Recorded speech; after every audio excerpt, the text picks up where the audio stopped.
watching me!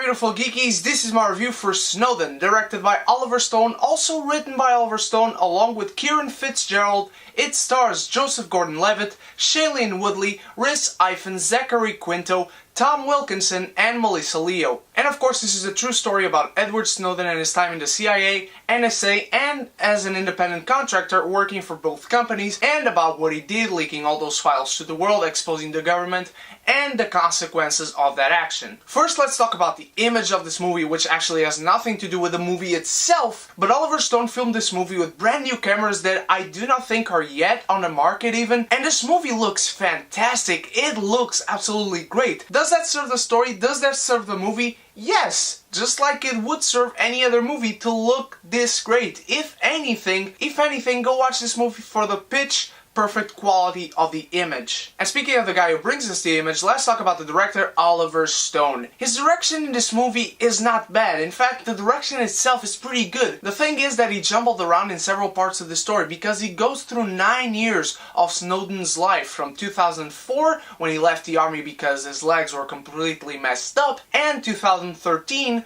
when he actually exposed the government to the world as he was staying in Hong Kong. The thing is that the movie goes to 2013 and back to flashbacks in and out, and that takes the tension during the majority of the movie away, because there are sections in this movie where you are on the edge of your seat, no matter you know the story or you do not know the story. This guy hooks you to the story of Snowden as a person, as a worker, as a spy, whatever you want to call him. This guy can make you hooked into this story and about what's going to happen to this guy, even though maybe you already know what happened. Honestly, the worst sin this movie committed was not having enough tension in some parts. In fact, in the majority of sections during this movie, because when he wants to get you going on tension building scenes and the payoff of that tension building, it does pay you off. It's very rewarding, in fact, when it comes to releasing and building up the tension. And now let's go to Snowden himself. Joseph Gordon-Levitt is fantastic. His mannerisms, his voice, the way he acts with some people at work and some people in his personal life, it all comes together. You really get a great character study of this guy through the writing and of course the great performance of Joseph Gordon-Levitt. He is in fact amazing. And you really get to feel for the guy no matter whether you consider him a hero or a terrorist and a spy. The character is portrayed perfectly in this movie. And the most surprising thing is that you actually care for him and his girlfriend, played by Shailene Woodley. She was spectacular. Come to the end of this movie and you actually care so much about their relationship because they share great chemistry and the characters are well portrayed as well. She was spectacular in this movie. I never imagined myself talking so well about Shailene Woodley. I never doubted her ability as an actress, but you guys know that she is in probably one of the worst movies of the year so far on my list. But you see what they go through together and you get to feel for them on both sides. You get to understand her side of the relationship and his side of the relationship, and it all comes together to make you suffer for these characters. And that is great characterization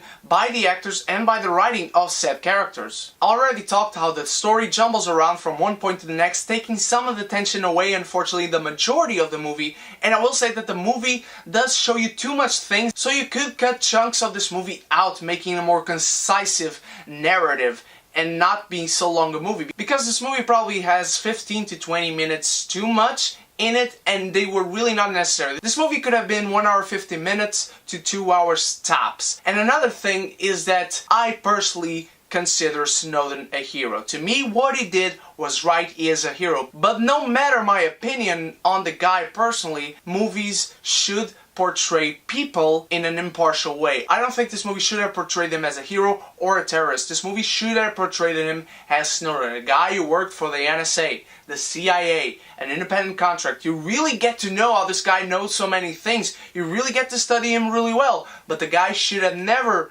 been portrayed as either a hero or a terrorist. Oliver Stone, I know he takes sides, and that is my majority of problems with all of his movies. Again, I have to complain because this is one thing that should not have been done, and that is portray him as this higher entity, a true hero to the world. I do think he's a hero, but it shouldn't be like that in a movie that is for everyone to watch and everyone to enjoy. In the character-driven sense of this story, Snowden is very well done. There are chunks of the movie that could have been cut out. You care for this character alone and his relationship with his girlfriend. The actors were all great. This movie looks pristine, so I would advise you to see this movie, if not for the image alone. My problems are that he's portrayed as a hero, and no matter what I think, he should have never been portrayed as that. But still, it is a very enjoyable time, and when the tension gets going, it is really rewarding when you get to feel it. And because of that, I will still give Snowden a martini, because it is a good time anytime. What did you guys think of Snowden? I don't want to get into politics, but let me know what is your favorite Oliver Stone movie. And if you guys haven't asked me anything yet for my Magnificent 7 Q&A, just leave the hashtag Mag7Q&A in the comments and ask me anything you want about anything you want. You have until tomorrow until I upload my Magnificent 7 Q&A, and of course you might win something on that giveaway. And of course, don't forget to stalk me on the internet and know my shenanigans through Facebook, Instagram, and of course my vlog channel, and all those links are in the description. If you like this review, give this video a like, and if you aren't subscribed yet, please click subscribe and join us in the beautiful geeky community where I can be geeky united! My beautiful geekies, I love you all. Thank you so much for watching. You are the best. Stay beautiful, stay geeky. Cheers!